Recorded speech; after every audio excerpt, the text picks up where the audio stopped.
परिचय। आज मौसम बहुत अच्छा है। ये बहुत ही प्यारा दिन है। मुझे लगता है कि वर्षा अभी शुरू ही होने वाली है। हमें जितनी जल्दी हो सके अपने घर पहुंच जाना चाहिए। हाँ, तुम ठीक कह रहे हो। ओह, वर्षा शुरू हो गई। भाई, क्या मैं तुमसे कुछ पूछ सकता हूं? हाँ हाँ, क्यों नहीं। जैसा कि हमें पता है कि बादल आकाश में होते हैं और वर्षा की बूंदें बादलों से गिरती हैं। वर्षा की बूंदें सदैव पृथ्वी की ओर नीचे ही क्यों गिरती हैं? ये ऊपर को क्यों नहीं चली जाती? ठीक है, मैं तुम्हें बताता हूं। पृथ्वी के गुरुत्वाकर्षण बल के कारण ही वर्षा की बूंदें सदैव नीचे पृथ्वी की ओर ही गिरती हैं। गुरुत्वाकर्षण बल के कारण ही पौधों की पत्तियां भी सदैव नीचे भूमि पर ही गिरती हैं। कोई भी ऊपर फेंकी जाने वाली चीज नीचे आकर पृथ्वी पर गिर जाती है। ठीक, अब मुझे मेरे प्रश्न का उत्तर मिल गया। भाई, मैं इस बारे में और जानना चाहता हूं। क्या तुम मुझे बता सकते हो? हाँ, बिल्कुल यश। मैं तुम्हें गुरुत्वाकर्षण के बारे में और बताता हूं। उद्देश्य। इस पाठ के अंत में आप निम्न करने में सक्षम हो जाएंगे।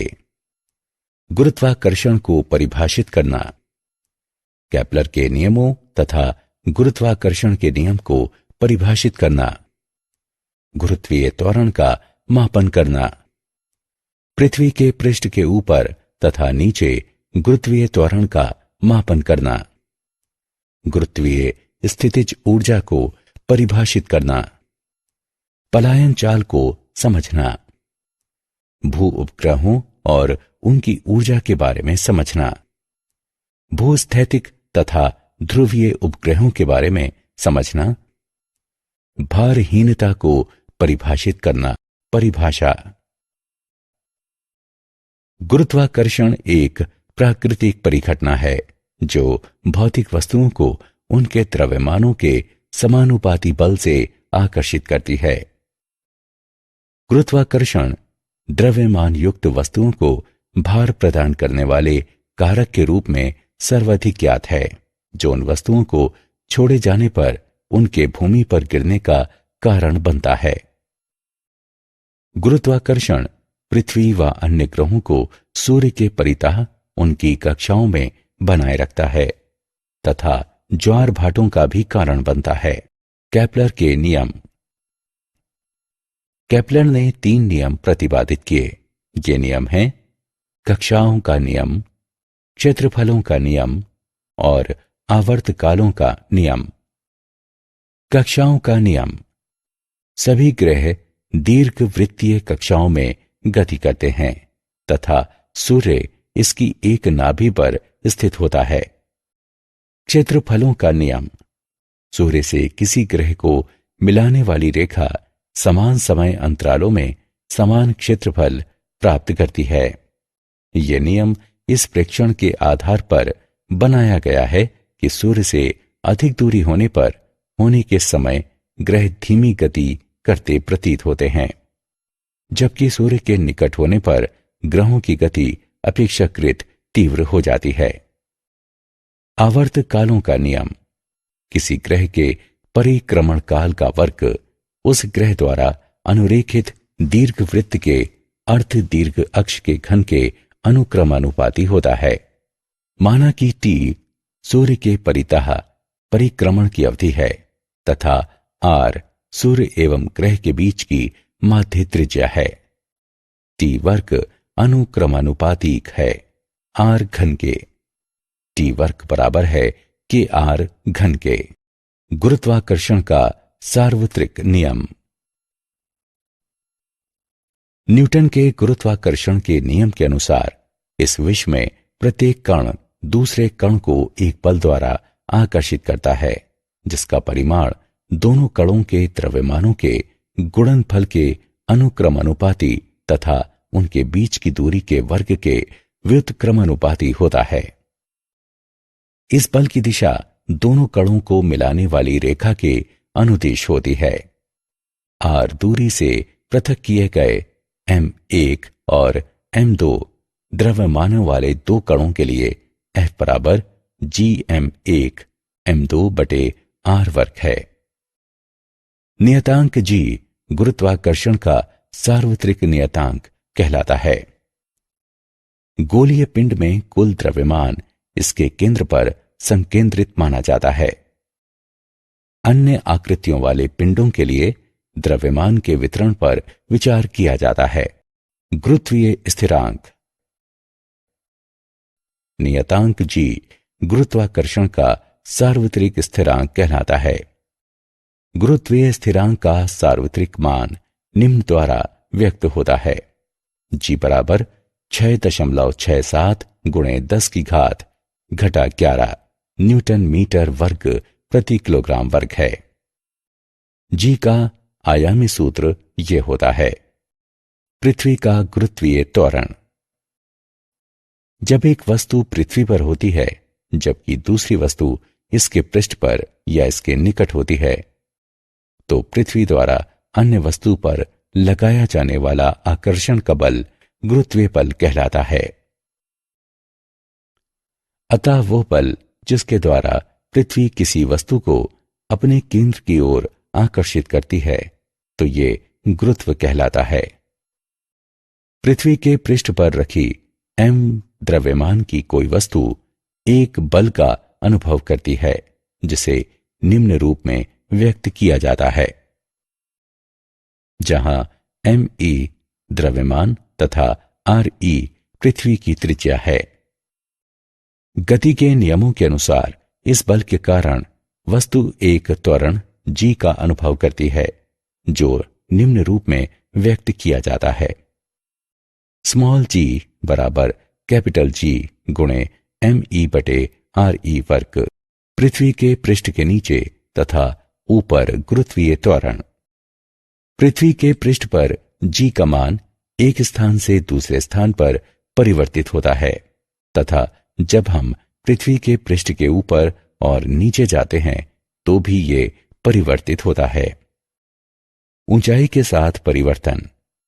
पृथ्वी के पृष्ठ के ऊपर जाने पर g का मान कम हो जाता है। m द्रव्यमान की वस्तु को पृथ्वी के पृष्ठ के ऊपर h ऊंचाई तक उठाने पर गुरुत्वीय त्वरण निम्न होगा। g डैश बराबर g गुणे 1 माइनस 2h बटे r।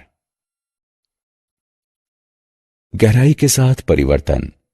जैसे जैसे हम पृथ्वी के पृष्ठ के अंदर जाते हैं, पृथ्वी का अपने केंद्र की ओर वस्तु को आकर्षित करने वाला द्रव्यमान घटता जाता है और इसलिए g का मान निरंतर घटता है। पृथ्वी के पृष्ठ के नीचे h दूरी पर एक वस्तु m के लिए गुरुत्वीय त्वरण निम्न होगा। g डैश बराबर g गुणे 1 माइनस h बटे re। गुरुत्वीय स्थितिज ऊर्जा। गुरुत्वीय क्षेत्र में एक बिंदु पर गुरुत्वीय स्थितिज ऊर्जा एक इकाई द्रव्यमान को अनंत से उस बिंदु पर लाने के लिए किए गए कार्य की मात्रा होती है। जब m द्रव्यमान को अन्य द्रव्यमान m के गुरुत्वीय क्षेत्र में एक स्थिति से अन्य स्थिति में इससे दूर हटाया जाता है, तो m और m के बीच गुरुत्वाकर्षण बल के विरुद्ध बाह्य बल द्वारा कुछ कार्य किया जाता है। किया गया कार्य m द्रव्यमान से इसकी गुरुत्वीय स्थितिज ऊर्जा के रूप में जुड़ जाता है। अतः किसी बिंदु पर m द्रव्यमान की गुरुत्वीय स्थितिज ऊर्जा उस बिंदु पर गुरुत्वीय स्थितिज ऊर्जा तथा m द्रव्यमान के गुणनफल के बराबर होती है। पलायन चाल। क्या हम किसी वस्तु को इतने अधिक आरंभिक वेग से फेंक सकते हैं कि ये वापस पृथ्वी पर ना गिरे? हाँ, यदि हम किसी वस्तु को पलायन चाल से फेंकें तो ये वापस पृथ्वी पर नहीं गिरेगी।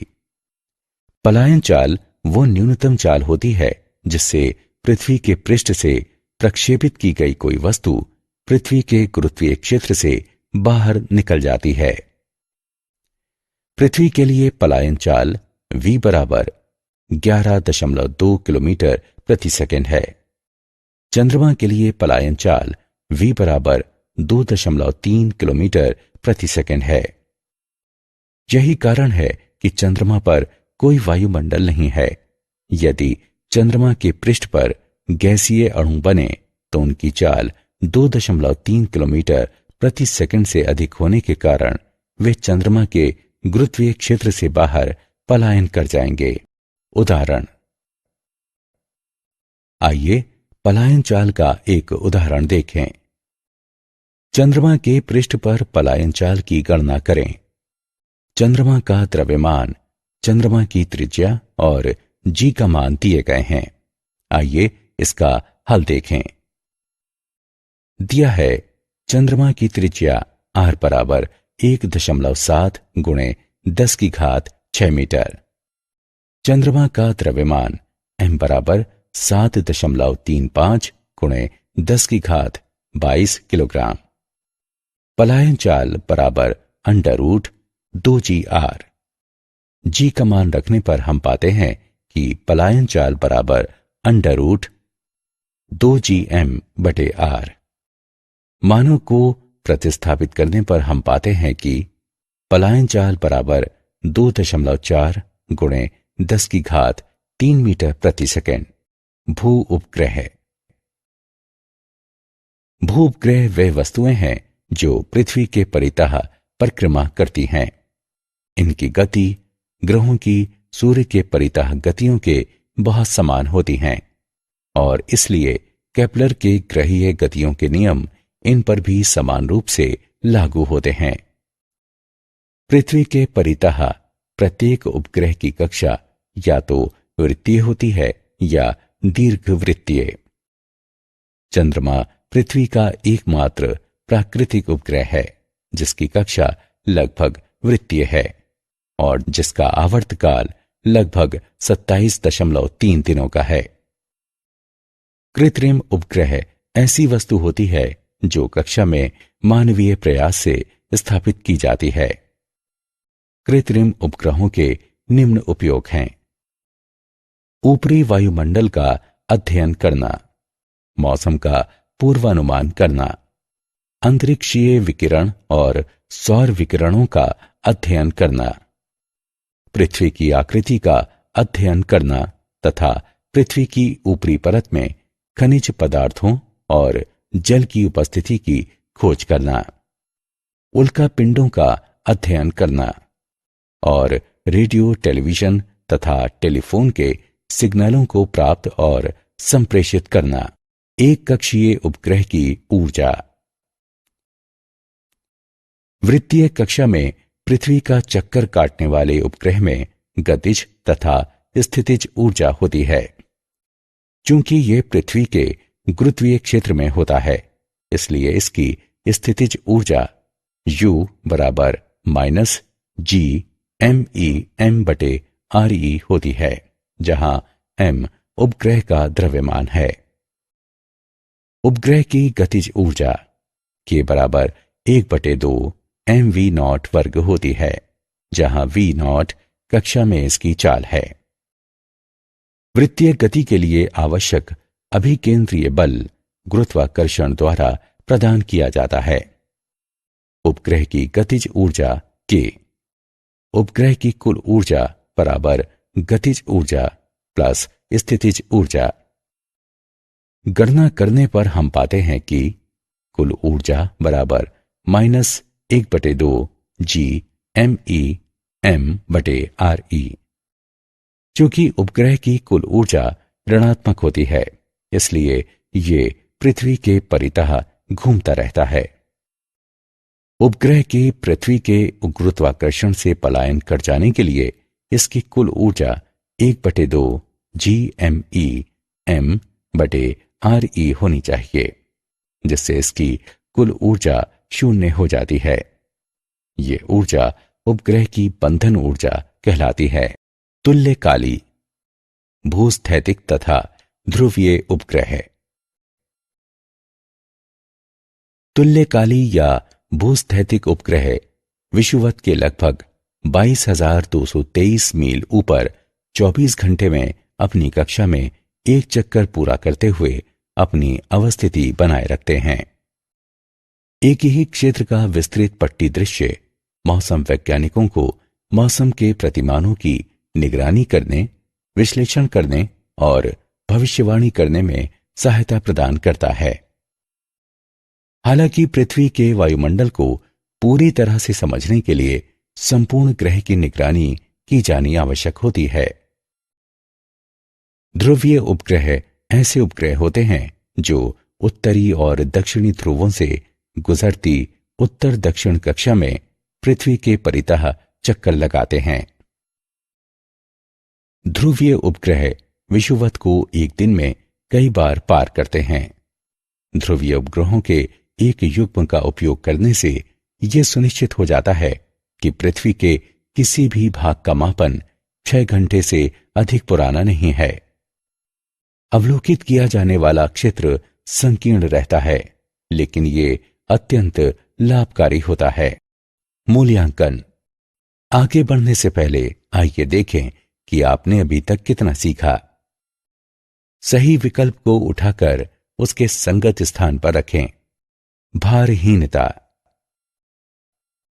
हम जिस तल पर खड़े होते हैं उस पर अपने पैरों के द्वारा लगाया जाने वाला प्रतिक्रियात्मक बल के कारण भार का अनुभव करते हैं। यदि जिस तल पर हम खड़े हों वह तल समान त्वरण से गतिमान हो जाए तो हमारे द्वारा अनुभव किया जाने वाला भार भिन्न होगा। किसी लिफ्ट में नीचे आते समय हम सभी ऐसा ही अनुभव करते हैं।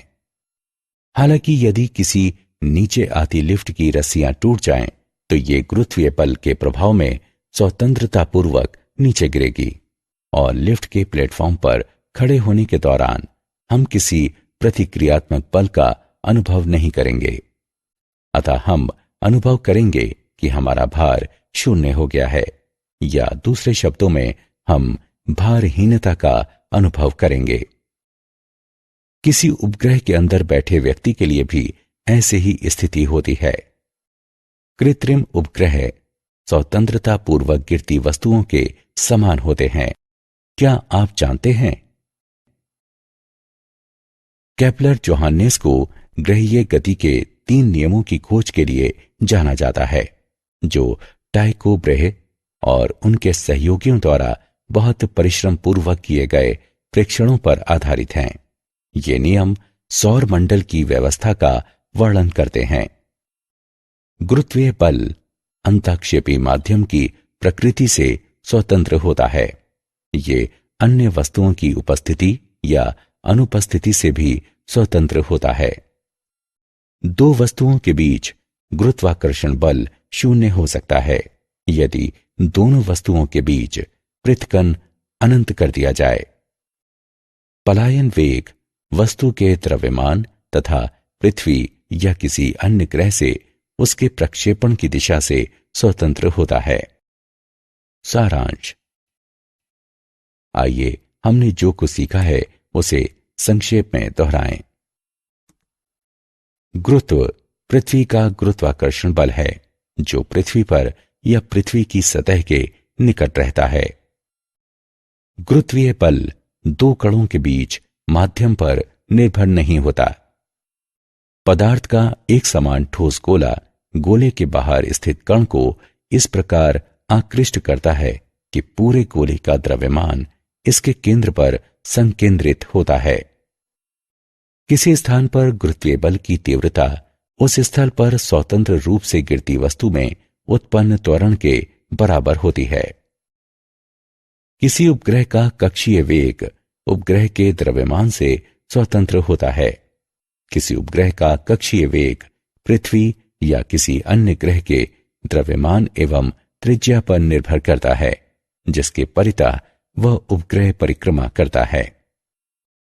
भू उपग्रह पृथ्वी के परितः चक्कर काटने वाली वस्तुएं होती हैं। इनकी गति सूर्य के परितः ग्रहों की गति के लगभग समान होती है। ध्रुवीय उपग्रह उत्तर दक्षिण दिशा में कक्षा में घूमते हैं, क्योंकि पृथ्वी पूर्व पश्चिम दिशा में घूमती है। परिणाम स्वरूप उपग्रह पृथ्वी के संपूर्ण पृष्ठ का प्रेक्षण करता है।